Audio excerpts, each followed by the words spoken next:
Hey everyone, Tim Schofield here. I've been using the Galaxy Z Fold 7 as my main device for about a week now, and I wanted to share some further impressions, especially because this phone has been getting a lot of hype around it. There's a lot of questions I've been getting, and no joke, this might be the biggest upgrade in the foldable lineup since the 1 to 2 with the full screen front screen. They went with a wider front screen this time around, and it's actually crazy thin. So we'll talk about the good and bad of the Z Fold 7 after using it for about a week now. They're still up for pre-order. I will link to all the best trade-in deals and pre-order deals down in the description. Also, I have other videos on the Flip coming soon. Would you like some impressions on the Flip? If you have questions about any of these devices, just drop a comment. I do read them. And of course, subscribe so you're notified when those videos go live. But anyways, let's get into it. My 1 week impressions of the new foldable from Samsung. Let's get started. Let's dive right into it. First of all, that reduced thickness from the previous generation is one of the biggest reasons to get this phone. Just look at the difference in thickness. It's actually kind of crazy.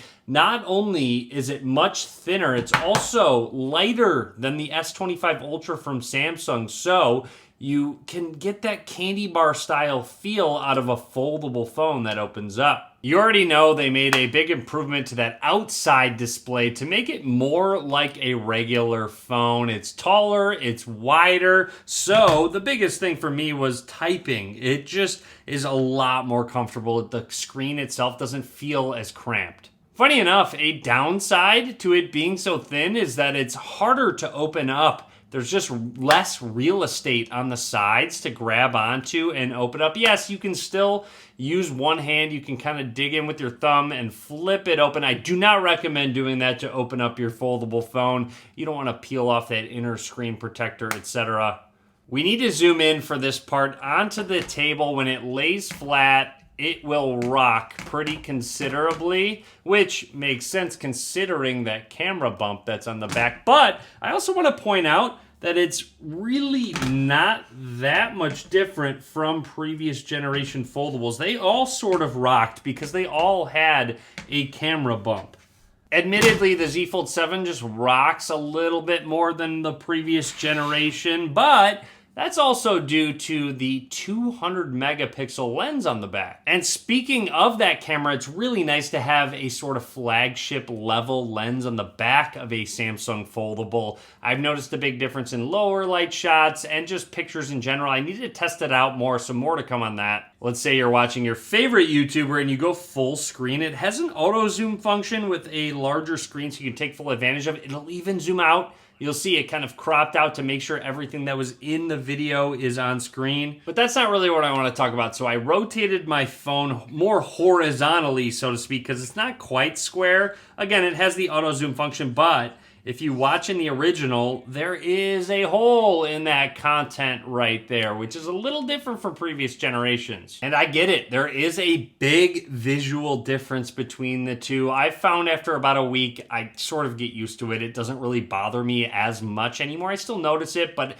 it's just not quite as prominent as you think it will be. On top of that, in this terrible lighting scenario, I want to point out how much better the Z Fold 7 on the right handles the lighting. It really looks all muddled, and even parts of my head are cut off because of the light, whereas the Z Fold 7 does a much better job with that front-facing camera. And I'm not even joking, taking a selfie between the two, there's a noticeable difference, like a big noticeable difference. So it's much higher quality, so there is a trade-off with that punch hole and under display camera. Speaking of trade-offs, you have a really thin phone, a lighter phone.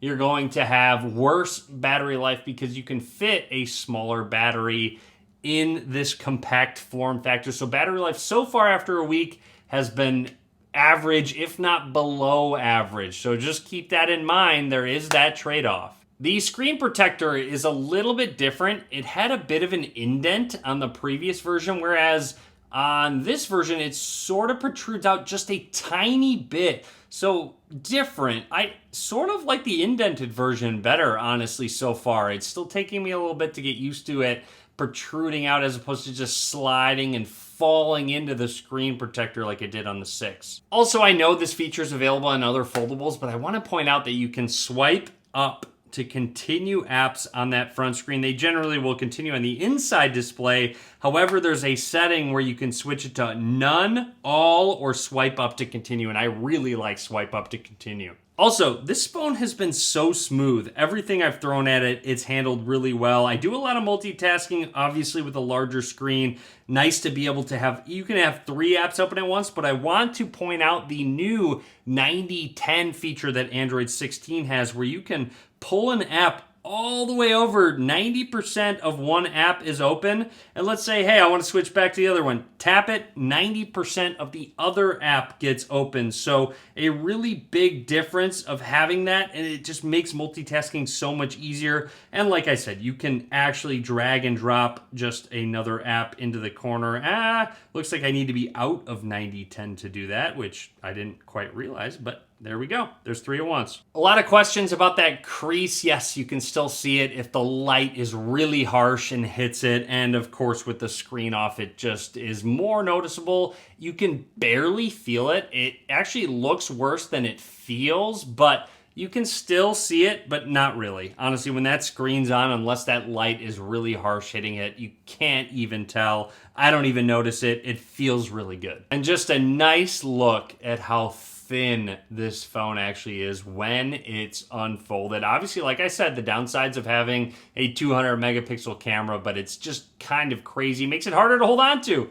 Like I said, it's just less screen real estate, which is a good thing, so to speak. Also, that hinge, even on a thinner phone, still feels very premium. I have no worries about it whatsoever, just opening and closing it quite a bit. And like I said, I'm putting it through the ringer. I'm doing things like opening it with one hand that, again, don't do that. Just kind of flipping it open, flipping it closed. It seems very good. Anyways, I have to say, this is the biggest upgrade to the Galaxy Z Fold lineup since probably the Fold 1 to the Fold 2 with the in-hand feel. You really have to go feel it. It feels like a regular phone with how thin it is and how light it is. Plus, everything feels very premium. So a huge upgrade. Anyways, drop a comment if you have any questions about the Z Fold 7. I'll be down in the comments. Of course, be sure to subscribe. A lot more content coming soon. And as always, thanks for watching.